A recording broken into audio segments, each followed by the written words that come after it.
नमस्कार, आप देख रहे हैं न्यूज समाचार जनता की आवाज। आइए खबरों की शुरुआत करते हैं।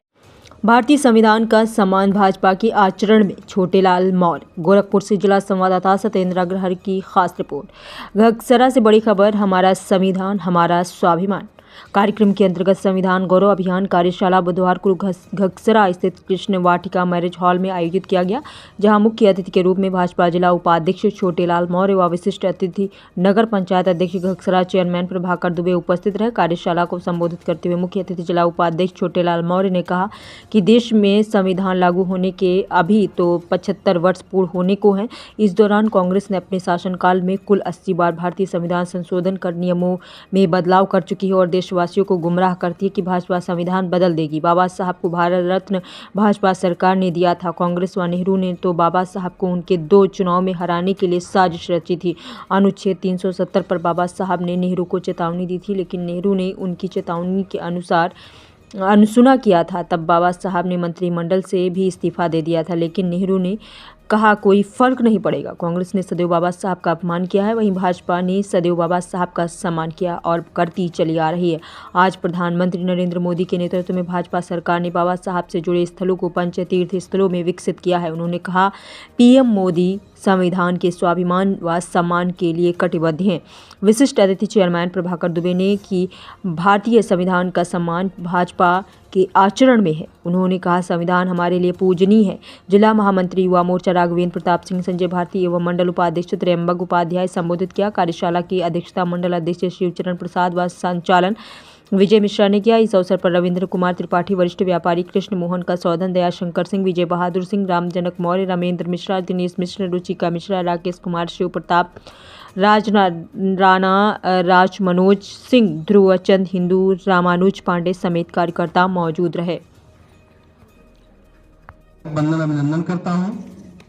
इस मंच पर उपस्थित हमारे मुख्य अतिथि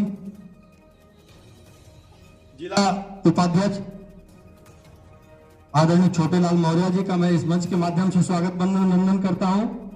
इस मंच पर उपस्थित हमारे मंडल अध्यक्ष शिवचरण जी का मैं स्वागत वंदन अभिनंदन करता हूं। इस मंच पर उपस्थित पप्पू भैया, रविंद्र तिवारी और पप्पू भैया का मैं स्वागत वंदन अभिनंदन करता हूं। इस मंच पर उपस्थित विजय बहादुर भैया का मैं स्वागत वंदन अभिनंदन करता हूं। इस मंच पर उपस्थित दयाशंकर भैया का मैं स्वागत वंदन अभिनंदन करता हूं।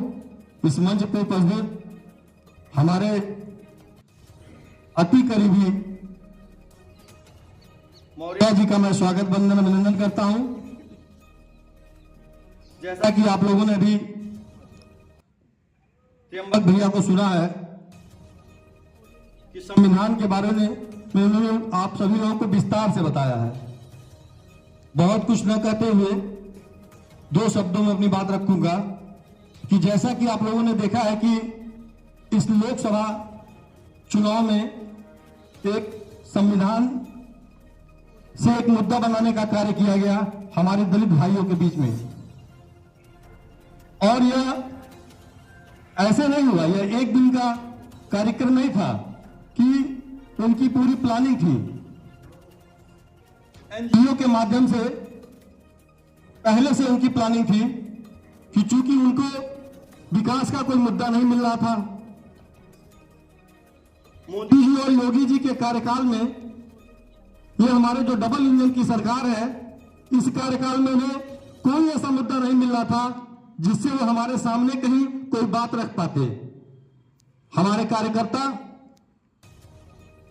क्योंकि हमारे कार्यकर्ता या आम दिनचर्या में भी भारतीय जनता पार्टी के पक्ष में चलते रहते हैं, तो उन्हें कोई ऐसी मुद्दा नहीं मिला तो उन्होंने संविधान का मुद्दा उठाया, जो कि एनजीओ के माध्यम से गांव-गांव वार्डों में जाके और एक सबूगा फेंका कि ऐसा है कि संविधान मोदी जी अगर आ गए तो संविधान को बदल दिया जाएगा, जबकि ऐसा नहीं था।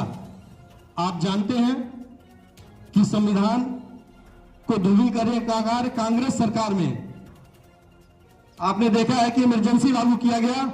इंदिरा गांधी ने कांग्रेस की सरकार थी और उन्होंने 25 जून 1975 में इमरजेंसी लागू किया। यह संविधान पे धूमिल करने का कार्य हुआ था,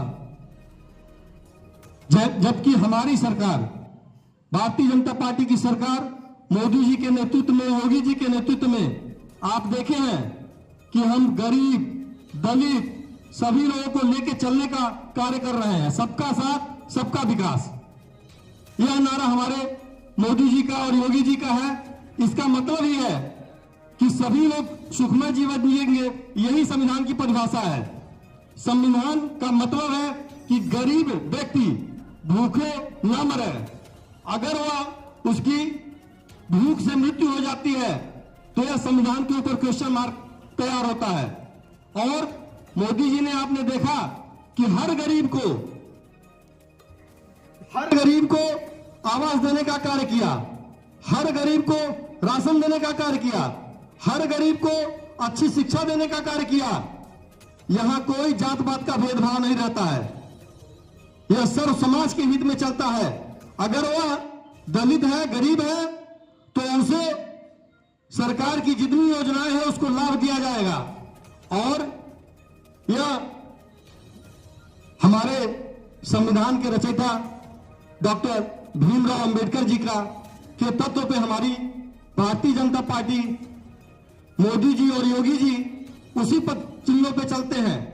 वो संविधान का मतलब समझते हैं कि संविधान क्या है। जैसा कि आप लोग जानते हैं कि संविधान के बारे में हर घर जाके इस बार हम लोग बताने का कार्य किए हैं कि नहीं, हमारे मोदी जी सांसद भवन में अगर जाते हैं तो वह संविधान को सर्वप्रथम सर झुका के जो है उसको नमस्कार करते हैं, उनका अभिनंदन करते हैं और फिर वह सांसद भवन में घुसते हैं। यह तो एक सबूखा फेंकते हुए कि हाँ,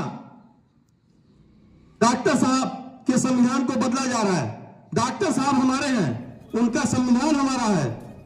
कहीं ऐसा नहीं है कि हम संविधान को किनारे करके, यह देश संविधान पे चल रहा है।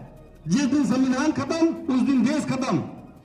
और मोदी जी और योगी जी सिर्फ गरीबों के विधाता के रूप में इस समय उभरे हुए हैं, क्योंकि